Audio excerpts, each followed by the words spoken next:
The BRICS summit will take place in South Africa as scheduled. Pretoria has reiterated that while responding to reports that government was considering moving the summit to places like Mozambique. Now, this would free South Africa from the ICC arrest warrant for Russian President Vladimir Putin. Foreign ministers from BRICS states are currently meeting in this country, in Cape Town, in fact, ahead of the August summit. So let's make sense of what's unfolded so far and perhaps look ahead as well. Isike is Professor of African Politics and International Relations at the University of Pretoria and joins us via our video link now. Prof, it's great to see you. Thanks very much indeed for making time. I wonder how you see this all unfolding. International Relations Minister Naledi Pandor coming out strongly, unequivocally, some people might say, that the summit will be held in this country, despite the many concerns not only from in South Africa, but around the world, around how we'll respond to Vladimir Putin's presence, if in fact he does come. Yeah, good morning, Ayanda, and thank you for having me. You are correct. This is a very strong statement yesterday by the Minister Pandor, and yes, South Africa, it's South Africa's turn to host it, and South Africa should host it. But there needs to be some kind of discussion by not just South Africa, but also by the BRICS members. The foreign ministers should also include on the table the possibility of Vladimir Putin attending the meeting virtually, or sending the president of Russia to attend, because if this is, I heard the foreign minister of Russia, Lavrov, in the press conference saying that BRICS is committed to respecting international laws, the United Nations Charter, and that includes respecting multilateral bodies like the ICC.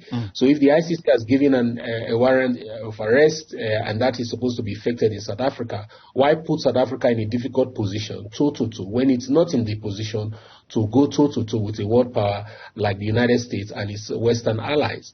So I think that it will be prudent for all BRICS members to discuss the possibility of allowing South Africa to host it, get benefits of hosting a summit such as this, without necessarily imperiling itself and its own national interest at the expense of the interest of another member of BRICS. That's interesting. So what, are you saying that the BRICS members are setting South Africa up for failure? Well, they are not, but it's up to South Africa to refuse to be used in any way if anyone doesn't consider its interest. It's not in South Africa's interest right now to both politically and economically to defy an international law regime that they are part of, that they are signatory to. South Africa is an emerging power. It has its internal problems, of course, but it's still an emerging power. So it has enormous soft power resources and profile, which enables it to be a big player. And one of these is its respect for human rights, respect for international law. And so it cannot afford to put its eyes somewhere else off the ball on this particular issue, because it will hurt its profile globally. So to avoid that, the hard question of, is it really, really absolutely necessary? Is it in the interest of South Africa? Is it in the interest of BRICS itself for Vladimir Putin to get on a plane and come to South Africa? I think not. Fascinating. What is to be said, though, Prof, about, there's almost been an undertone in government's response around how it seems that these superpowers, including the U.S., ostensibly want to control the governments of these countries remotely. For instance, there were commentary yesterday about how South Africa won't be bullied, for instance, to change its plans around the summit because some other power, is concerned or has its own interests when it comes to the arrest of Vladimir Putin. Essentially, this ongoing conversation about whether countries like South Africa are able to put their foot down as sovereign states in the face of even threats of sanctions from countries like the U.S. Yes, and so South Africa should not be concerning itself with what any world power wants, especially when they are, in a conflict such as we are currently, right? So it should cut both ways. South Africa should not allow itself to be. I don't think the use of the word bullying is charitable. It's actually not bullying. I think the United States is pressuring South Africa to stay non-aligned. We know that the United States is concerned about BRICS because the BRICS is strengthening itself now to become a major geopolitical challenger of the international system as it is. And of course, the United States is worried about that, but it cannot bully anyone. It cannot force anyone to against their wishes. It can pressurize them, and I think that's what it's doing. But the pressuring is also coming from Russia to South Africa. Right? Right now, Vladimir Putin's interest of coming to South Africa is to show strength to the United States and the West that, look, we still have friends, we still have our BRICS, and you can't do anything about this. Our friends would defy international system, would defy you to prove our friendship. Well, South Africa does not need to be used to achieve that particular objective of Russia. And if Russia says we are going to come and Putin will attend this meeting properly, it means that Putin intends to come. Now, he is not thinking about what that would mean for South Africa, and whether South Africa is not in a position to be drawn into this kind of face-to-face battle with two superpowers. It doesn't care about that. It cares only about what Russia wants to do.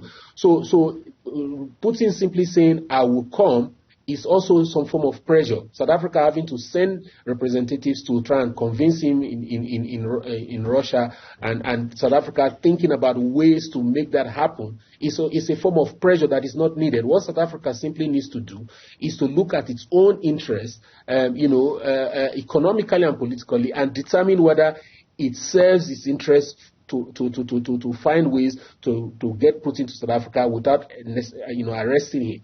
And if it doesn't serve South Africa's political and economic interests, it should be able to, without consideration of what Russia thinks or what the US thinks, say for itself that it will not be able to host President Putin in Russia, and just make that very clearly. It doesn't need to do anything more to prove its friendship with Russia. It has already done so significantly, and it doesn't need to do more to please Russia at the expense of its economy. I'm not talking about even the United States, its economy, and also South Africa's growing soft power profile in the Global Committee of Nations. Sure. Speaking about soft power, I suppose the dynamics, the back and forth, are a great case study of diplomacy, right? How you kind of wiggle your way through these really tight corners. Ironically, these multilateral organizations, whether it's G7, G20, BRICS, they're put together, at least on the premise of bringing countries together, strengthening those bilateral relations within that multilateral structure. And in this kind of instance, it seems if the diplomacy doesn't go right, you might find fractures in different places perhaps they weren't before the summit. Exactly. And that's why this needs to be well thought out, very carefully, such that South Africa is seen to be showing strength, but not just hard power strength, which it really doesn't have, but, a soft power strength in terms of, a clearly defined foreign policy that is rooted in principle.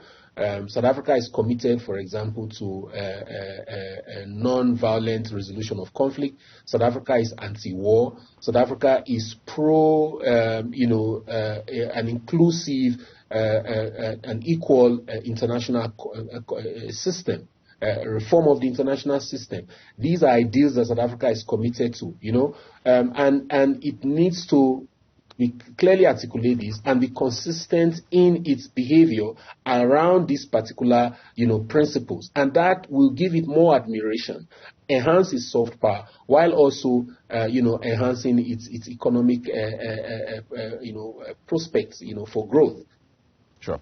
Very interesting stuff indeed. Thanks for helping us connect the dots from your perspective. Chris Isike is a professor of African politics and international relations with the University of Pretoria. Once again, Prof, appreciate your time.